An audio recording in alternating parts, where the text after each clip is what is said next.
El 89.5 de Radio María. Con nosotros, Señor. Damos inicio al programa de los días martes y jueves. Por los jóvenes que tanto esperan, siembra hoy el respeto por las vidas. Vuelve a casa. Ayúdanos a sentir la belleza de creer en ti. Te suplicamos, quédate con nosotros, Señor. Muy buenas tardes, querida familia. ¿Cómo estás, Vicente? Buenas tardes. Hola, Marco, buenas tardes. Aquí estamos muy bien, un poco resfriados, pero bien. Saliendo adelante, sí. ¿Ah? Sí, pues hay que ¿Estás mirar. entrando en resfrío o saliendo ya de este resfrío? La verdad que no lo tengo muy claro porque tengo un enredo porque en mi casa entra uno y sale otro, entonces la verdad que ya llevo varias semanas así. Ya.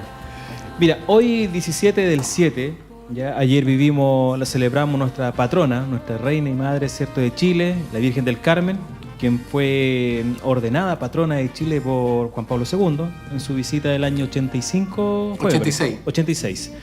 Así que ayer, personalmente estuve compartiendo la misa solemne que se llevó a cabo en la parroquia, a la chilena, muy bonita misa, ¿sí?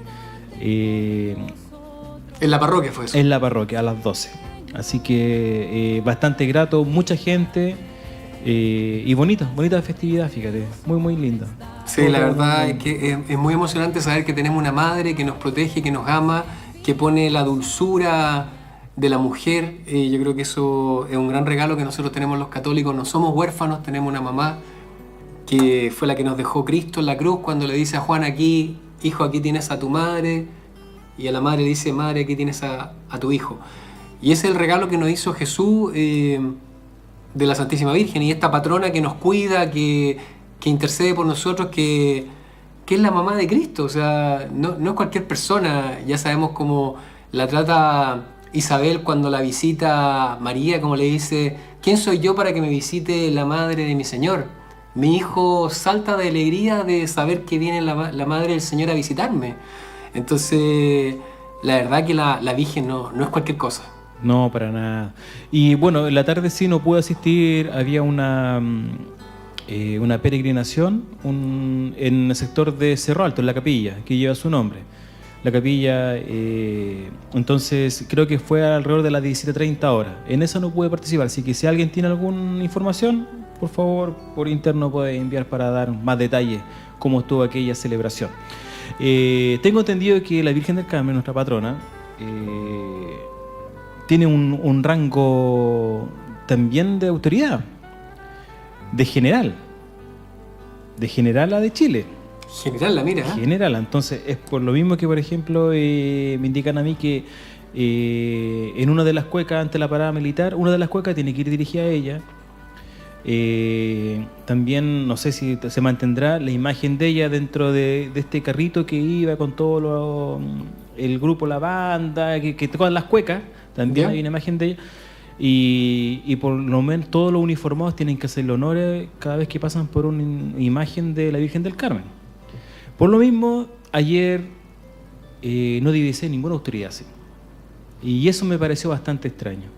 Ninguna autoridad, nada. Entonces, para hacer como una festividad tan propia, tan nuestra, que no hubiera ningún concejal, autoridad, digamos, locales, ni la autoridad máxima, que es nuestro alcalde, y tampoco lo que son las autoridades, carabineros, gendarmería o bien lo que es la marina. Me pareció raro. La banca estaba desocupada adelantito y no sé, ojalá haya otro tipo de problema y no que se pierda esto que realmente es como... Tan bonito, tan tradicional, exactamente, ¿verdad? Sí. Yo me recuerdo en Santiago, en una oportunidad me topé en la catedral con Piñera, cuando era candidato, y andaba con su banderita ahí de Chile no sé si era porque estaba haciendo campaña o qué, pero ojalá que no se le haya olvidado eso. Y la verdad que yo no veo las noticias, como te decía anteriormente en otro programa, pero me imagino que habrán hecho alguna actividad más o menos importante en Santiago. La misa que fue transmitida por esta señal, ¿cierto?, de Santiago, la Radio María, que fue la misa solemne justamente en el templo votivo Maipú, Ya. que la llevó el cardenal Esati. y ella al parecer ya ni siquiera fue transmitida tampoco. Antiguamente era una de las misas que se transmitía. Pero bien, la verdad lamentablemente estamos perdiendo ese tipo de tradiciones, y la fe lamentablemente cada día es más escasa. Pero bueno, vamos con fe por otro lado, y aquí estamos luchando por esto que creemos que es tan importante, que es Dios y toda su enseñanza. Y sobre la fe viene el tema de hoy. Tiene que ver mucho la fe. Tiene que ver mucho. Es que la verdad que si no tenemos fe, esto no tiene ningún sentido. Yo creo que todo lo que hablamos acá es muerto si uno no tiene fe. Pero nosotros lo que queremos hablar hoy día es la vida de los santos. La Iglesia Católica, para que la gente sepa, que los que están escuchando, tiene 7.000 santos. Es decir, desde el siglo I, cuando se forma la iglesia, recordemos que Jesús forma la iglesia en Pedro cuando le dice: tú eres Pedro, que significa piedra, y sobre ti fundaré mi iglesia, le dice. Y yo quiero ser súper claro en esto, y que la gente lea bien la palabra de Dios. Le dice a Pedro: sobre ti, no sobre mí, sino que sobre ti fundaré mi iglesia, le dice, y te doy las llaves del reino, y lo que tú ates en la tierra quedará atado en el cielo, y lo que desates quedará desatado en el cielo. Y el demonio nunca prevalecerá sobre ella. Así que esta es nuestra esperanza, esta es nuestra fe. Y bueno, y como estábamos comentando, tenemos 7.000 santos en la Iglesia Católica, y fíjate que todos los siglos, yo estuve revisando un poco la literatura, todos los siglos hay por lo menos entre 100 y 200 santos, Marco, ¿te fijas? Y que llegamos hasta el día de hoy, pasando todos los siglos, siglo I, segundo, tercero, cuarto, vamos a ir un poquito mencionando los más importantes a través del tiempo.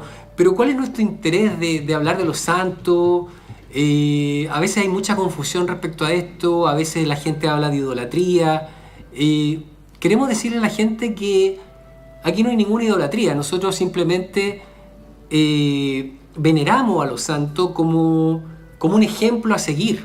El santo es una persona que tuvo una vida especial, una vida que fue un ejemplo para seguir. Y que quiero ser claro en esto también, que no es que ellos toda su vida fueron santos. Yo creo que esto hay que ser súper claro. Hay muchas personas que se convirtieron después de mucho tiempo. San Agustín era esotérico, era un mujeriego, él estaba metido en una secta, y finalmente, gracias a la oración de su madre, él se convierte y llegó a ser uno de los grandes santos, doctor de la Iglesia Católica. También tenemos el caso de San Pablo.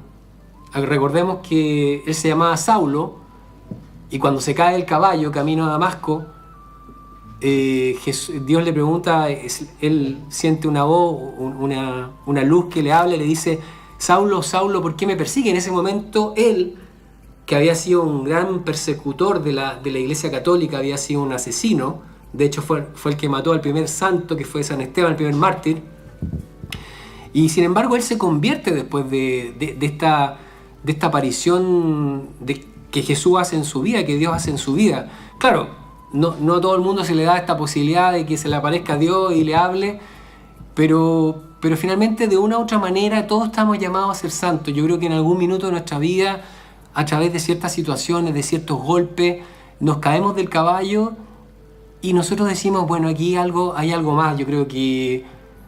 Y hay muchos que reciben el mensaje y hay otros que no reciben el mensaje. Yo creo que eso es lo que queremos transmitir hoy día. ¿Y por qué es tan importante mirar la vida de los santos? Porque entendemos lo que es la tradición de la Iglesia Católica. Uno, al leer la vida de los santos, comprende la profundidad de su fe. Y quiero decirles que hoy día los procesos de canonización, de beatificación de una persona, son muy complejos. Le piden una serie de milagros, creo que son 3 milagros, Marco, si no me equivoco, como fue con el Padre Hurtado. Sí, por lo menos también conozco lo mismo. Creo que fueron 3 los que se investigaron sobre Alberto Hurtado. Claro, y existe una congregación para la causa de los santos, que no es chacota, o sea, hay todo un estudio de los escritos de esa persona. Yo les invito a que ustedes lean lo que escriben los santos, porque es de una profundidad, de una sabiduría que realmente a uno lo retuerce, o sea, realmente lo conmueve. San Francisco de Asís, sin ir más lejos, el santo de los santos, Santo Cura de Ars, el Padre Pío, que vivió no hace muchos años, el Padre Hurtado en Chile, Sor Teresita de los Andes. Entonces, aquí sin ánimo de idolatrar a nadie, simplemente nosotros sabemos, como dice San Pablo, que somos una comunidad de vivos y muertos. Nosotros somos un cuerpo místico, donde hay personas vivas y hay personas muertas. Entonces, esos santos que ya están en el cielo, como dice la palabra, esas personas que ya están con su vestido blanco, puro, limpio, ya alcanzaron el cielo. Y fíjate, Marco, que conversábamos hoy día, ¿cuál fue el primer santo? Tú mismo me lo decías hoy día. Dimas. Fue San Dimas. ¿Y quién fue San Dimas? Dale, explícalo tú, por favor, para que la gente te escuche. Mira, esto no está escrito, pero tengo entendido de que San Dimas fue aquel que en el momento que Jesús fue crucificado y tenía a los dos ladrones. Exacto. Y siempre hemos escuchado que el ladrón bueno y el ladrón malo. Exacto.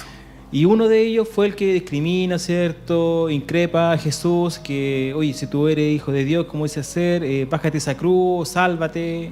Y en cambio otro le dice, oye, mira, nosotros merecemos todo esto, en cambio él no ha hecho nada. Y a la vez se acerca a él y le dice, por favor, acuérdate de mí cuando estés en el cielo. Y ahí mismo lo canoniza. Y fíjate que las palabras de Jesús son muy radicales. Dice, te aseguro que hoy día mismo estarás conmigo en el cielo, le dice. Y le quiero recalcar esto porque la gente, a veces, justamente, muchos de los hermanos separados, tienen una confusión muy grande con esto. El cielo es aquí y ahora. En este momento, digamos, cuando uno se muere, hay personas que se van directo al cielo, que son los santos, que son los menos. Hablábamos que hay otras personas que van a tener que recibir más o menos azotes de acuerdo a lo que hayan hecho en la vida, que lo dice la palabra de Dios también, que en el fondo es el purgatorio.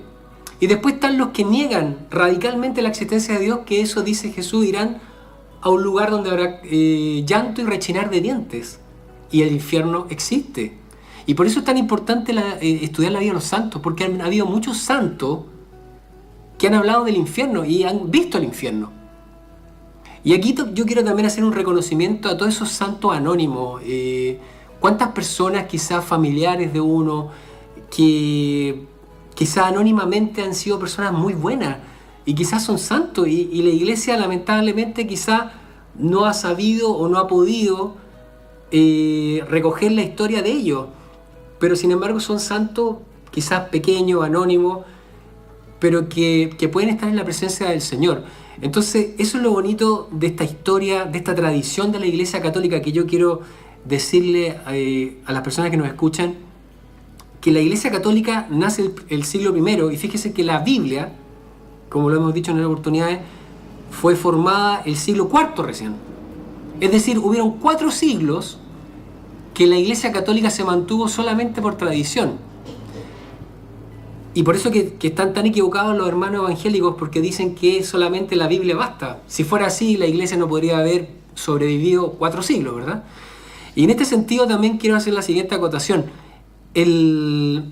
Fíjate que en los primeros tiempos los santos eran elegidos por vox populi.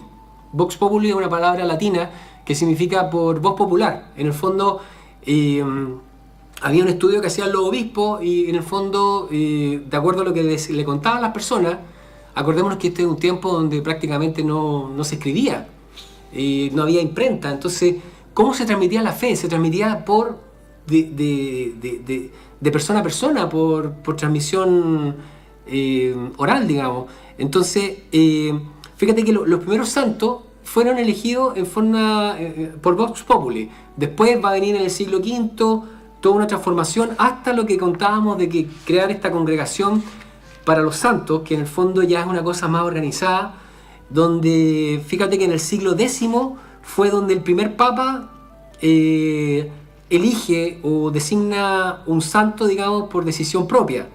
Pero anteriormente contábamos que había sido por vox populi, que en el fondo no había mayor estudio, sino que más bien era una cosa del sentimiento popular, que se hacía una elección de un santo. Entonces, como tú bien decías, el primer santo fue San Dimas, que era el buen ladrón. Fíjate que San Dimas en la Biblia no aparece con su nombre, sino que aparece en unos evangelios apócrifos, y ahí aparece el nombre San Dimas. Después tenemos el primer mártir, que se llama protomártir, porque fue el primer mártir de la Iglesia Católica, San Esteban, que era un diácono.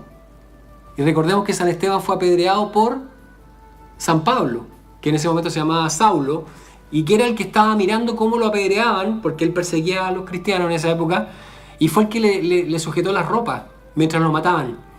O sea, entendamos un poco el contexto, que aquí, digamos, todos estamos llamados a ser santos, y San Pablo, que era un asesino, llegó a ser, cuando él dice, la Biblia dice, yo no merezco ser ni un aborto, dice, hay una parte que él se refiere en forma muy dura sobre sí mismo. Y sin embargo él se llega a configurar en el pilar de la Iglesia Católica junto con San Pedro. Si a alguna persona le ha tocado estar en Roma, hay unas catedrales donde están los dos pilares, que son San Pedro y San Pablo, que es los pilares donde se construyó la Iglesia Católica. Recordemos que en el Vaticano están enterrados los restos de Pedro. O sea, tanto así el simbolismo de las palabras de Jesús, que dice, sobre esta piedra construiré mi iglesia, y fíjate que los huesos de Pedro están en el Vaticano. Tan gráfico como eso, ¿verdad? O sea, no sé qué uno puede rebatir de algo que es tan evidente, digamos. No se puede rebatir, digamos. Después yo te contaba que San Ulrico Obispo fue el primer santo en ser canonizado por un papa, que era el Juan XV, y esto fue en el siglo X. Después, si nos vamos un poco en el siglo I, tenemos por ejemplo a San Joaquín, que era el papá de la Virgen María, uno de los primeros santos. San José, el marido de la Virgen María. San Juan Apóstol, San Judas Tadeo, San Lucas Evangelista, María Magdalena. María Magdalena, recordemos quién era María Magdalena. María Magdalena era una mujer de la vida, ¿verdad, Marco? Era la mujer que le sacaron 7 demonios. Así es, entonces, de Magdalá. Entonces, se fijan que todos estamos llamados a ser santos, hasta el tipo más malo puede convertirse. No existe en la palabra de Dios ningún pecado que no pueda ser perdonado, excepto, dice, cuando blasfememos contra el Espíritu Santo. Pero incluso las personas más malas están llamadas a ser santos. Entonces, por favor, yo a veces cuando la gente es tan dura, a veces con juzgar a los otros, no nos miremos la suerte entre gitanos. Aquí no hay nadie perfecto. Todos tenemos nuestra yayita pero tratamos de cada día ser mejor, ¿verdad? Pero eso lo conseguimos a través de una vida en comunión con Dios. Fíjate que, bueno, Simón Pedro, también el primer papa, también fue obviamente santo. Zacarías, el papá de Juan el Bautista, también en el siglo I fue canonizado. Después pasamos al siglo II, que aquí deben haber unos 200, yo estoy solamente resumiendo un poco, Marco, porque no tenemos todo el día para estar hablando de los santos. En el siglo II tenemos el Pío I, que fue el Papa número 10. Y yo quiero aquí, esto es muy interesante porque cuando uno estudia la historia, entiende un poco las cosas y la información ayuda a entender y darse cuenta de que en el fondo la Iglesia Católica ha tenido, ¿cuántos decíamos que eran? 267 papas, en forma ininterrumpida desde Pedro. O sea, para que la gente entienda, Pedro, primer papa, Papa Francisco, el papa actual, y nunca ha habido un periodo en que no haya habido un papa. Por lo tanto, las palabras de Jesús no dejan, siempre se cumplen, digamos. Mi iglesia nunca será destruida, él lo dice. Entonces, todos los que atacan constantemente a la Iglesia Católica, lamento decirles que están equivocados. Porque la iglesia nunca va a ser destruida, el mundo se va a destruir, quizás nosotros nos vamos a morir, pero ninguna palabra de Jesús va a dejar de cumplirse. Después seguimos con el siglo III. Aquí tenemos a San Esteban y Fabián, que fueron papas. San Valentín, que lo recordamos para el 14 de febrero, también fue un santo de la Iglesia Católica, que era un sacerdote. Fíjate que en el siglo IV tenemos a San Dámaso. Y San Dámaso fue un papa que fue el que compiló la Biblia. yo creo que esto es súper importante porque a veces los hermanos separados nos dan a entender que nosotros hemos cambiado la Biblia. Y fíjate que cómo nosotros vamos a cambiar la Biblia si nosotros creamos la Biblia. San Dámaso era un papa católico. Y San Jerónimo, que también fue canonizado en el siglo V, San Jerónimo fue el que tradujo del griego y del hebreo la Biblia. La tradujo al latín. Por lo tanto, yo les hago la pregunta, ¿cómo nosotros podemos haber cambiado la Biblia? Si resulta que la escribió un papa, la escribió San Jerónimo a pedido del papa San Dámaso. Y aquí también quiero destacar un error muy grande que siempre se comete, y que fíjate que en el siglo IV, San Dámaso fue el periodo en que existía el César que se llamaba Constantino, y fue este César el que nombra y decide que el cristianismo o el catolicismo iba a ser la religión de Roma. Pero ahí siempre, lamentablemente, hay gente que se agarra de esas palabras y las transforma para dar a entender que recién ahí se crea la iglesia, lo cual es un tremendo error, porque acabamos de decir que la iglesia se forma con Pedro. Lo que pasa es que en ese momento Constantino reconoce que la religión de Roma era la católica, pero no porque se haya iniciado en ese momento la iglesia católica, sino que simplemente fue reconocida por los romanos que perseguían a los cristianos. Recordemos las películas de los gladiadores cuando tiraban a los cristianos, a los católicos, los tiraban ahí en las catacumbas o los tiraban en el circo romano para que se los comieran. Entonces, yo creo que es bueno un poquito estudiar la historia. Después tenemos en el siglo V San Agustín de Hipona, que fue doctor de la Iglesia Católica. Yo te contaba recién, San Agustín es doctor de la Iglesia y él tiene un libro muy bonito que se llama Las Confesiones, que él en el fondo cuenta cómo fue su conversión y cómo empieza a contar cómo se daba cuenta cómo Dios lo iba llamando en el transcurso de su vida y cómo en un momento él reacciona y dice, bueno, aquí tengo que cambiar. Aquí él reconoce la presencia de Dios en un momento en su vida y él se transforma. Y tiene una frase muy bonita que él dice, tarde te amé, Dios mío, y tiemblo de pensar que la vez que te escuché podría haber sido la última vez que me llamaras. Y yo le pregunto a las personas que nos están escuchando, ¿cuántos de ustedes puede ser que le esté pasando lo mismo? Porque Dios también tiene un límite. Cuando la higuera no da fruto hay que podarla, pero llega un momento que se seca la higuera. Entonces, no somos eternos, no somos infinitos, tenemos un fin. Y Dios también tiene sus tiempos y tiene sus límites. Entonces, por eso es tan importante conocer la vida de los santos. También en el siglo V tenemos, como les decía, San Jerónimo, que fue el que tradujo la Biblia al latín. San León Magno, Papa 45 de la Iglesia Católica. Después también quiero ir destacando un poco que a veces la Iglesia también ha tomado personas en grupo. Los mártires, por ejemplo, hay un caso aquí en el siglo VI, fueron nombrados 12 apóstoles de Irlanda, que eran un grupo de estudiantes irlandeses que fueron canonizados en conjunto, 12 personas. También tenemos a San Gregorio Magno, y también personas de todo el mundo. Por ejemplo, tenemos en el siglo VII Juan el Bueno, que era arzobispo de Milán. Siglo VIII tenemos a San Bonifacio, un mártir inglés. Siglo IX tenemos León XIII y León IV, que fueron papas. Siglo X tenemos a San Pelayo, que también fue un mártir. Fíjate, aquí en el siglo XI tenemos a San Popón de Deincé, que fue un abad de los monasterios de Estapelot y Malmedy, que difundió en muchos monasterios la Lotaringia, la observancia de Cluny.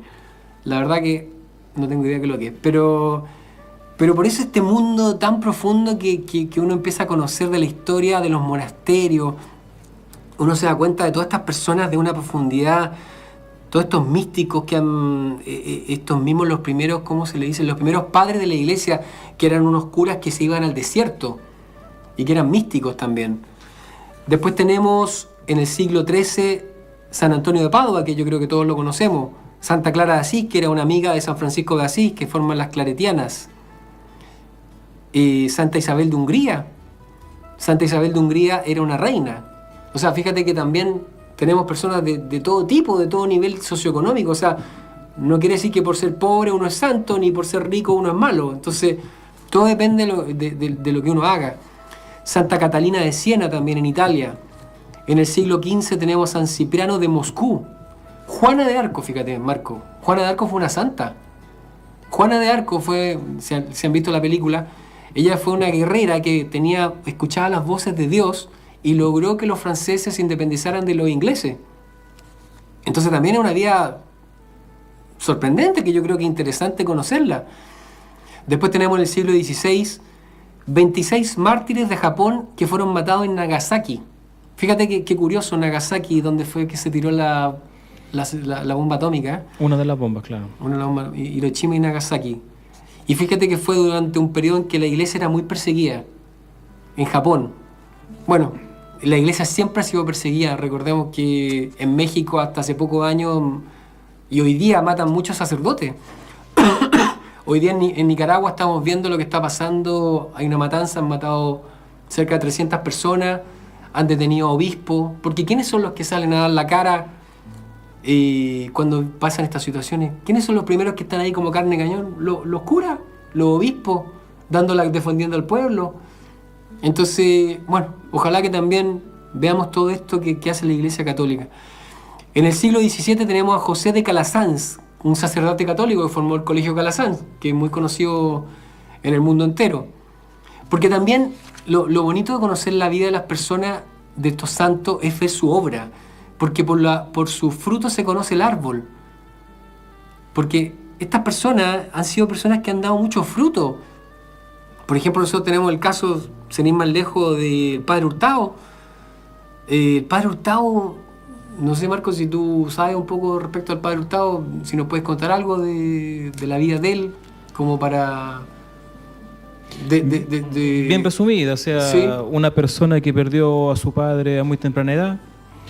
Él de muy pequeño sintió ese llamado al servicio, y al ver que, bueno, que su madre y su intención eran otras, decidió estudiar, sacar lo que es la profesión de abogado en la Universidad Católica, y luego de eso recupera unas tierras que fueron mal negociadas en aquel tiempo de su familia, y las recuperó hacia la mamá, y viendo que quedó con estabilidad, se dedicó y se ingresó a lo que es a los jesuitas, a la congregación de los jesuitas. Correcto. Trabajando todo eso, una vez que se recibió como sacerdote, se fue al extranjero a perfeccionarse, y al llegar encontró la realidad de un Chile totalmente desigual. Y ahí donde tiene dentro de todo su trabajo pastoral que había en ese entonces, tuvo este encuentro con el mendigo, en el cual lo vio en la lluvia y le pidió ayuda, y él le pasó su saco, y ahí dijo: estas personas, quiere a Cristo en mi lugar. Y ahí, bueno, comenzó la gran obra que hasta el día de hoy sigue, que es el Hogar de Cristo. Y luego fundó la revista Mensaje, ayudó mucho también a la formación del sindicato, Sindicato obrero. Exactamente, obrero. Y bueno, y después murió muy temprana edad, con un cáncer al páncreas, y él aún así en la enfermedad siempre agradecía a su patroncito, porque le dio una enfermedad lenta que le permitía despedir de sus seres queridos. Entonces... siempre su sonrisa, su alegría, y uno de sus tantos mensajes que le dio a la juventud fue justamente en el Cerro San Cristóbal, en una tarde-noche, y ahí con el puño cerrado le decía: cierto, quiere a Cristo en mi lugar, un mensaje con mucha fuerza a todos los jóvenes, que también lo repitió el Papa Francisco en el Templo Votivo en su mensaje a los jóvenes, quien se dirigió varias frases que emitió en aquel discurso a los jóvenes. El Papa Francisco también se lo volvió a reiterar a los jóvenes este año.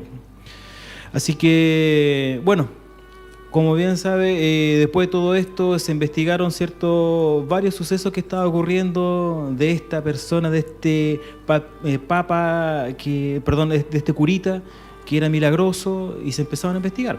Y ahí entró lo que es el momento de la beatificación, que es un momento de... Bueno, yo creo que tú vas a explicar más adelante qué consiste, digamos, todo lo que es la canonización de un santo.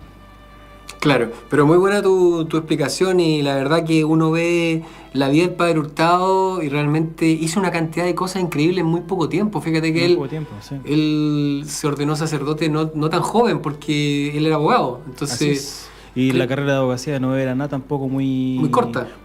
Y además que él estuvo en Lovaina, en Bélgica, si no me equivoco. Después que acá se recibió podría decir, de sacerdocio, se fue a perfeccionar justamente a Europa. Pasó por España, porque arrancó de España. Porque justo estaba, me parece, que la Revolución Española, algo por ahí. La Guerra Civil. Sí, la Guerra Civil se tuvo que arrancar y se arrancó hacia Bélgica. Claro, así que yo creo que es muy interesante leer la vida de estos santos. Por ejemplo, a mí me llama mucho la atención el Padre Hurtado. Él anotaba todos sus pecados en un papelito. Sí. Él anotaba y porque él no quería olvidarse de ningún pecado, porque él se confesaba periódicamente. Lo importante que es para una persona la confesión, porque es lavarse de los pecados. Cuando uno ya está tan sucio que ha perdido un poco la visión de sí mismo, pierde la visión del pecado, porque el pecado nos aleja de Dios. Entonces, por eso que son tan importantes los sacramentos. Y los santos así lo entienden. Por ejemplo, los santos, la gran mayoría eran de Eucaristía diaria, de comunión diaria. Porque dice la palabra de Dios en San Juan, dice que si ustedes no comen el cuerpo y no beben la sangre de Cristo, no tendrán vida eterna. Lo dice clarísimo en San Juan y yo los invito a leerlo. Y yo vendré a habitar en ustedes. Entonces, ¿cómo lamentablemente los hermanos separados no se dan cuenta que la Eucaristía es la esencia de la fe? La esencia de la fe, porque ahí está Cristo vivo. ¿Y por qué nosotros nos llama la atención la vida de los santos? Porque Jesús ha logrado vivir a través de ciertas personas. Porque son personas que han llegado en el fondo a una profundidad, a una armonía, a una unión con Cristo tan grande, que en el fondo Cristo vive en ellos. Como dice San Pablo, o sea, yo ya no soy yo quien vive en mí, sino que es Cristo que vive en mí. ¿Se fija? ¿Y eso cómo se consigue? Solamente a través de la Eucaristía. Porque yo puedo hablar mucho y puedo decir grandes cosas y puedo cantar en las calles, pero si mi vida no tiene una consecuencia, no tiene un fruto, no sirve de nada. Porque nosotros vamos a ser medidos en el amor. No todos los que dicen Señor, Señor van a ir al reino de los cielos, sino los que escuchan mi palabra y la ponen en práctica. Porque tuve hambre y me diste de comer, porque fui extranjero y me cobijaste, porque tuve frío, me abrigaste, porque estuve en la cárcel y me visitaste. Entonces, ojo con eso, no nos quedemos solamente en las palabras, y lo digo por mí también, obviamente. Tenemos que, en el fondo, dar fruto. Y después, siguiendo, digamos en el siglo XIX, tenemos a Antonio María Claret, que formó otro colegio, Enrique Dosó, que formó el colegio Las Teresianas. En el siglo XX, ya en el siglo pasado, tenemos a una santa polaca, María Faustina Kowalska, que es la virgen, que ella crea la imagen de Jesús de la Misericordia. Sí. ¿Tú la conoces? Confío. No, Jesús, de hecho, un par de programas atrás mencionamos a esta santa también. Claro. Y ella, Jesús le dice, oye, tienes que hacer una imagen con estas características. Así es.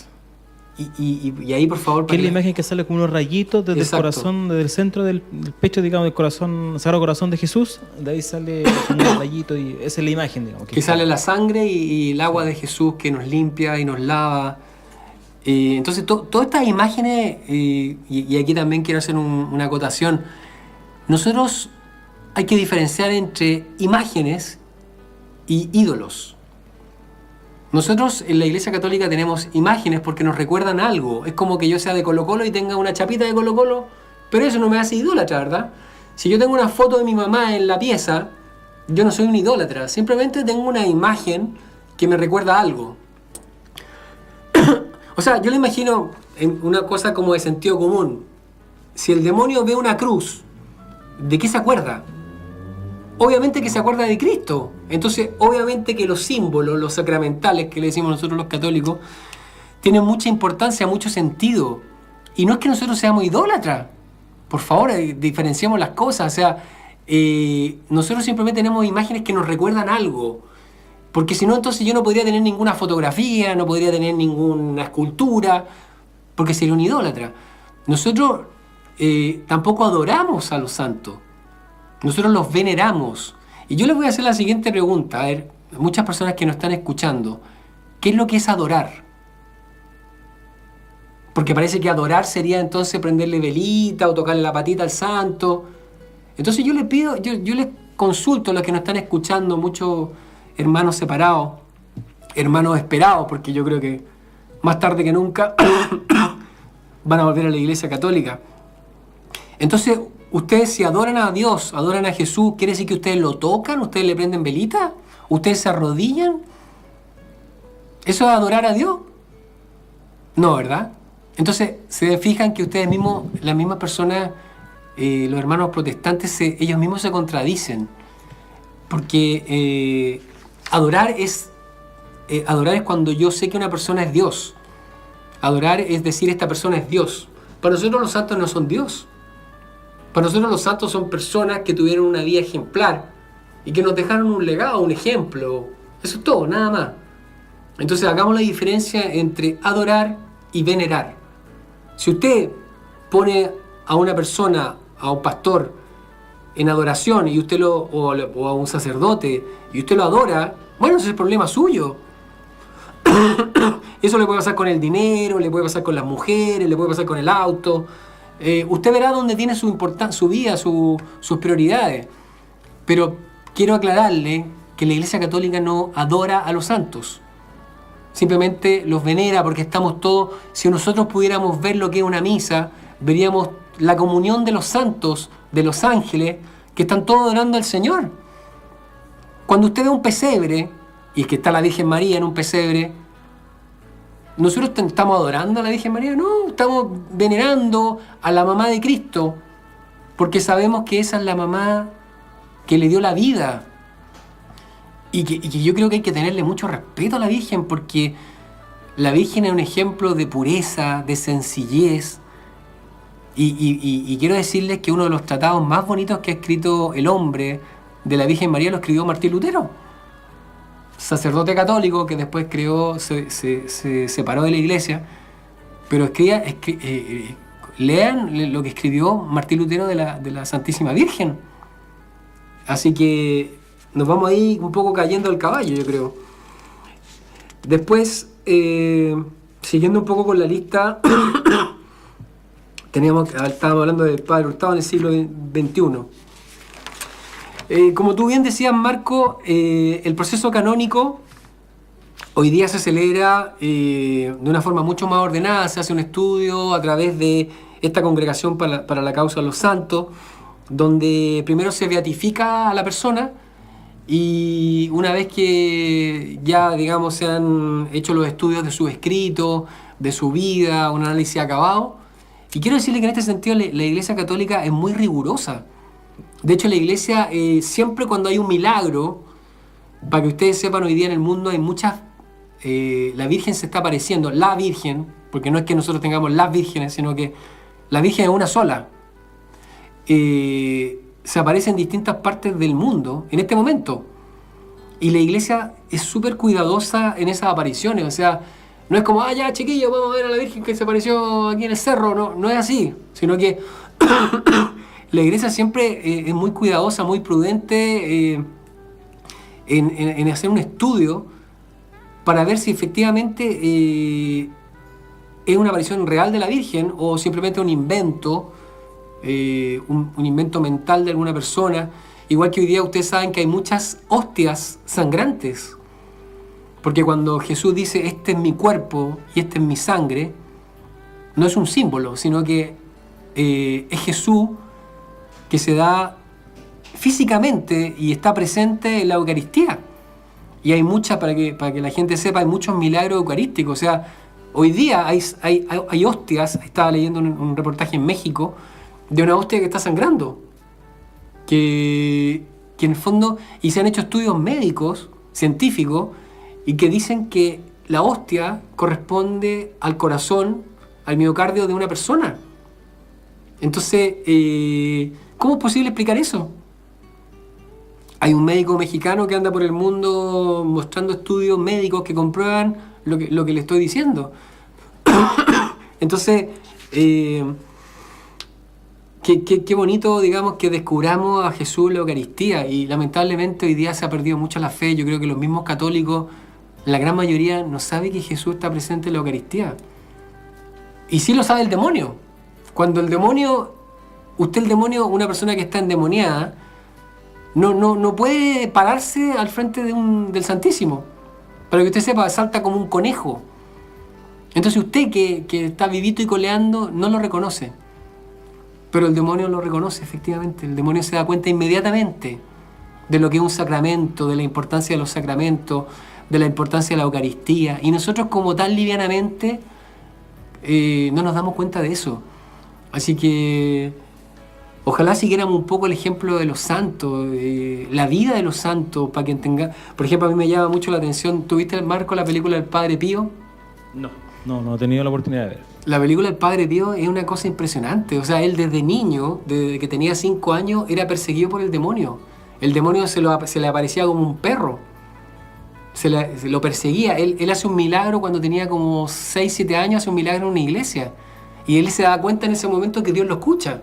Porque una madre llega y tira a un niño paralítico en el suelo, en una iglesia, y él interiormente le pide a Dios que lo sane, y el niño se sana. Y ahí, bueno, los papás se empiezan a dar cuenta que este niño no era normal. Bueno, y hay cosas muy increíbles de la vida del Padre Pío. Y para que ustedes sepan, hay muchas personas que hasta el día de hoy el Padre Pío se les sigue apareciendo.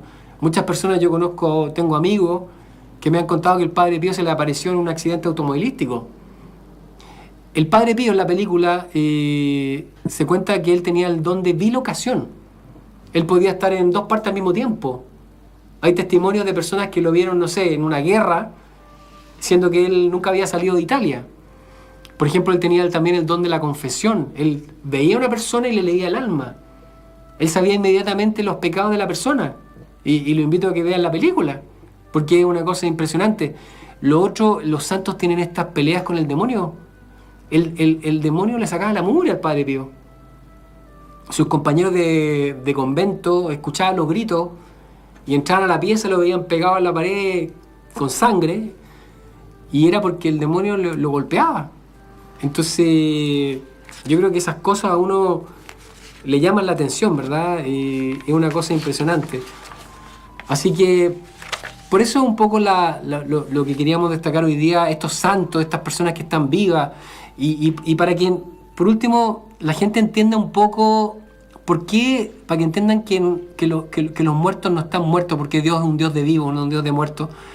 Quiero mostrarles, quiero leerles Lucas 16-19, que habla de la parábola del rico y Lázaro. O sea, la voy a resumir. El rico era una persona que tenía mucho dinero y siempre había un pobre en la puerta de su casa que se llamaba Lázaro. Y mientras el rico lo pasaba muy bien, Lázaro comía las migajas que este hombre dejaba en el suelo, hasta que llega el día de la muerte del rico.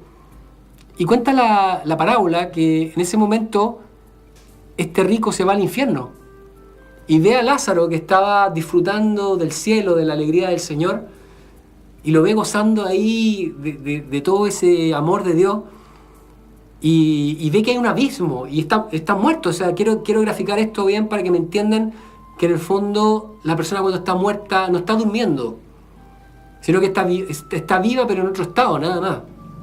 Y Dios le dice a Dios, el rico le dice: déjame por lo menos que Lázaro me dé un poco de agua, le dice. Y Dios le responde: no, tú lo pasaste súper bien en tu día, ahora Lázaro está gozando de lo que a él le corresponde. Y el rico le dice: pero por lo menos déjame ir a avisarle a mis hermanos para que no vengan a este lugar terrible, le dice. Y Dios lo queda mirando y le dice: no, yo te he mandado todo. Yo te mandé los profetas, te mandé a mi hijo, te mandé a Abraham. Y aunque ellos vean un muerto resucitar, no van a creer en nada. Así que yo no te voy a dar ninguna posibilidad.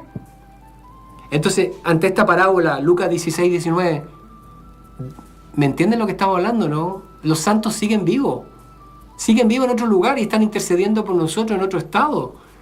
Si no, Jesús se estaría contradiciendo con esta parábola, ¿o no? Yo creo que es súper gráfico ver la presencia, el estado de uno en el infierno y el otro en el cielo.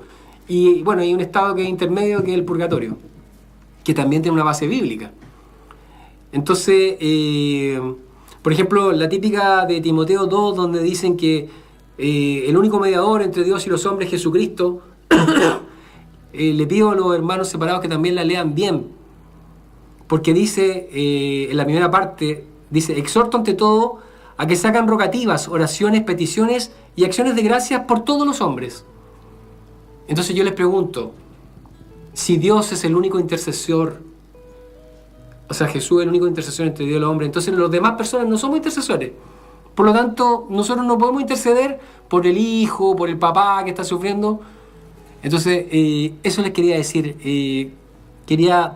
Hay muchos errores doctrinales que lamentablemente se producen porque hoy día hay muchos falsos profetas y se han creado muchas falsas religiones. Entonces, ojo, cuidado con lo que ustedes profesan, cuidado con alejarse de la verdadera iglesia. Eso es un poquito lo que queríamos comentar hoy día. Bien, Vicente. Bueno, tengo unos pequeños avisos. Este día sábado en el Colegio San Alberto Hurtado va a haber una formación sobre la Biblia. Viene, no recuerdo el nombre, pero es un doctor de la Biblia. Ya a partir de las 9:30 de la mañana hasta las 13 horas en el salón del Colegio San Alberto Hurtado. Así que están todos cordialmente invitados. No indicaba a quién, sino que era abierto. Es un taller de la Biblia. Sí. O de la Eucaristía. De la Eucaristía parece que no, de la Eucaristía. Y lo da esta persona que es un doctor de Biblia. Claro. ¿Ya? También darle pequeña información de que el día viernes, el viernes 3 de agosto, en la misa de las 19:30 horas en la parroquia, se va a llevar a cabo, va a haber una indulgencia plenaria. Ya, todo está organizado por la comunidad franciscana, así es. Ya donde tienen que, bueno, la otra vez hablamos acá sobre cómo hubo el año de las indulgencias plenarias y en cual tiene que pasar por una confesión, la comunión, por la comunión, tienen que comulgar y finalmente orar por el Papa.